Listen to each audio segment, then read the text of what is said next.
Hi, House and Home. I'm Rosie Daykin of Roseanne Daykin Creative Works. Welcome to my home here in Vancouver.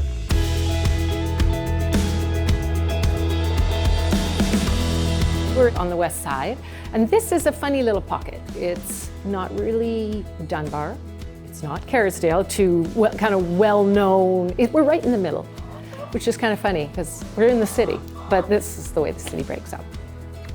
The house is a 50s, I want to say rancher. I was on a hunt for a very specific kind of house, and I had this idea that I wanted much more sort of contemporary living, indoor, outdoor, one level. And so the house had everything that I wanted from a foundational standpoint. So we went in and we renovated it just as I had sort of desired in a more contemporary way. Over the years, we have slowly dialed that back to become a bit more traditional. But it is that. It is a 50s rancher, which for my husband and I, my daughter's obviously moved out, and it's kind of perfect for Paul and I. It's everything we'd want in a condo, but in a home, and then with the yard space, which is great because I like to garden.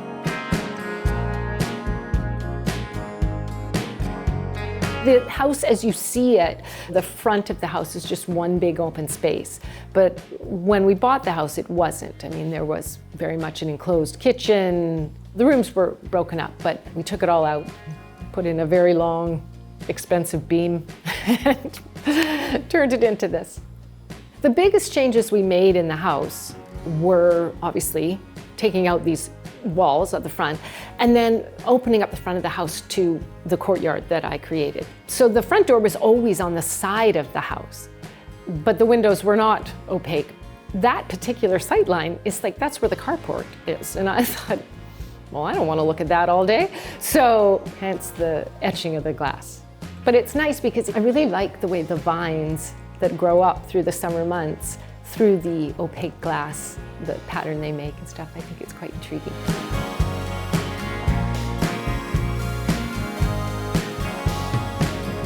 We do all of our living pretty much in this space, the kitchen, dining room, living room, and then I've broken off a little area.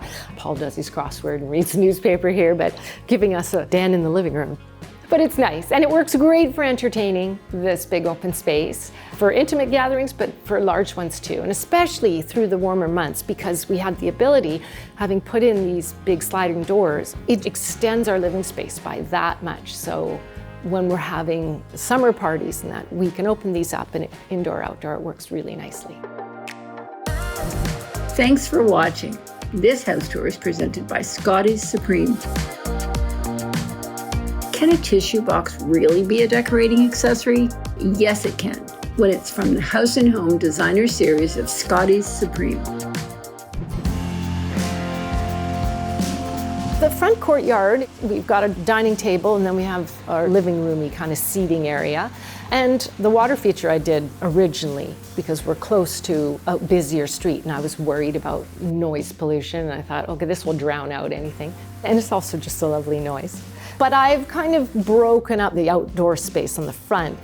It's not so much about the actual design, like the living room, dining kind of, but more about the garden spaces, like creating, for me, it's about a walk through the garden. We also have the built-in barbecue out there too. So yeah, it's very, very usable. And it's a nice viewpoint. I've actually now renovated this kitchen. Big renovation once, facelift twice. So when I first did the house in 2006, I had redone the kitchen at that point with a painted cabinetry and put in the open shelving and that. And then just 2 years ago, I did it one more time. And that island, it just felt of a time. So I had those gables removed and tried to turn it into something that looked a bit more furniture-like. And then the painted, changing up the colors, softening it.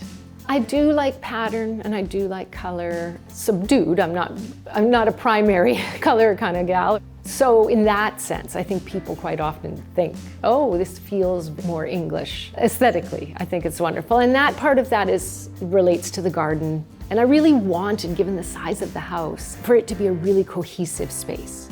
The garden is a part of that. And the style of garden that I like, which is a much more sort of cottage garden, English inspired, it carries on through, and it all sort of makes to me sense as you walk it.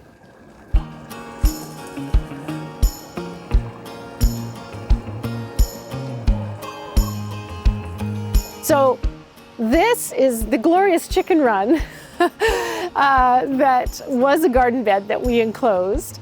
And the girls have the ability to hang out in the chicken run, but they come down this path from their coop in the side garden into the chicken run, which is it makes it super hands-off easy for me, which I like. I have 3 chickens. Coco and Olive are lovely, and Regina is horrible and mean, but just to me, no one else. I don't know why. She's got it in for me, that chicken. They can go back and forth between the coop and the run, and then at least once a day, I open up the gate and I just let them run the backyard, which is pretty nice, pretty fun for them too. And then a little farther back in the backyard, this is a greenhouse that we purchased back in 2021 through BC Greenhouse. And they make the best greenhouses ever. I adore BC Greenhouse. And this is where I spend a lot of my time. I would say one of my happiest spots in the whole house is in the greenhouse. This is where I start all my seeds for my flowers and my vegetables. And through those dreary winter months, this is where you can find me hanging out.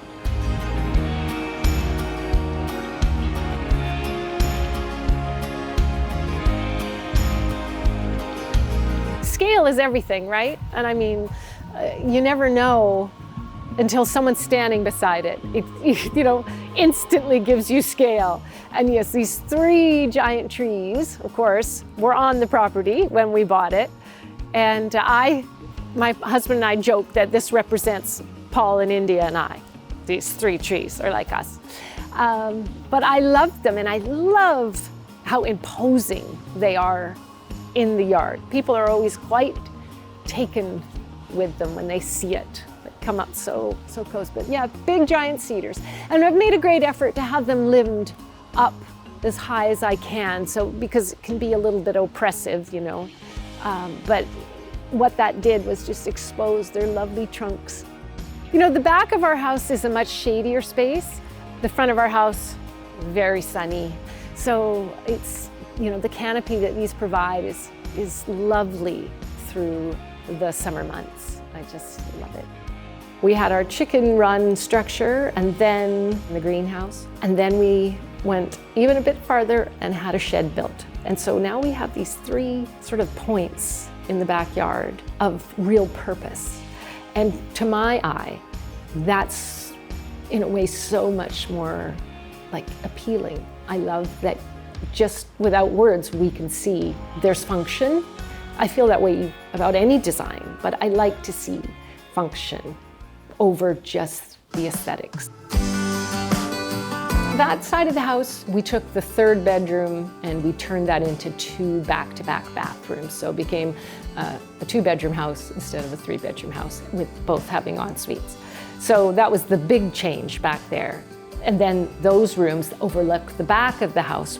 And it's a lovely viewpoint down over top of all of it. And then, of course, our daughter isn't here anymore. She's too grown up. So her bedroom has become our den, our TV room. The bedroom, when I first did it, it had a very much more contemporary feel to it. And so the dressing area, which is just an area carved out with millwork, but that I redid from, glossy white cabinetry with chrome handles on it to a painted millwork. But I incorporated antique mirror, which is really pretty and lovely, reflecting off the window on the other side. It's all about viewpoints, right? We have an ensuite, and what I really like in the bedroom is the stacking of the wallpapers. So there's a Robert Kime wallpaper that I did the bedroom in, and then Michael Smith one in the ensuite. But the stack of those 2 through the doorway is one of my favorite views in the house. I just love it. That took me years to find those tiles, literally years, because I first saw them in a restaurant in New York, and I always wanted to use this tile, but I could not source it in any way. And then randomly, one day on the internet, looking for something else, I was like, Oh my God, there it is. They're a little tile maker in Connecticut. For me, being able to find that tile was the jumping off point for sort of the whole scheme of that bathroom. And then the vanity I had made locally, and that was inspired by a hotel I stayed at in Stockholm that I really loved. And it was just a really fun project. In the other bathroom off the den now, again, I used the same guys, different colorway on the tile, but I don't think I will ever use another tile. I love their work so much because every tile is hand glazed. So no tile is the same as the next tile. So the variation, the subtlety of variation is so pretty.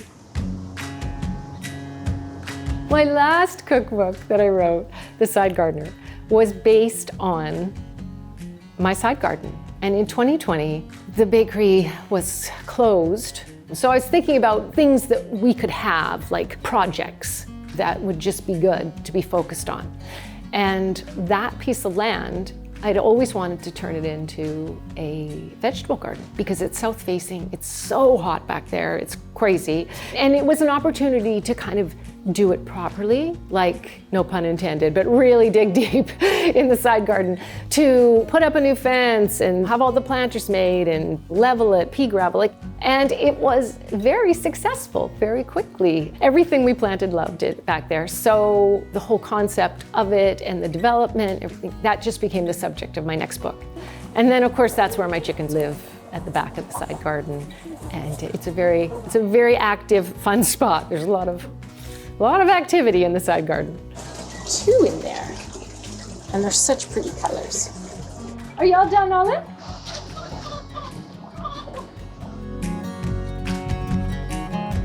It's my forever house for now. I think the conversation that Paul and I have had, when we talk about downsizing from a living space, what are we downsizing to?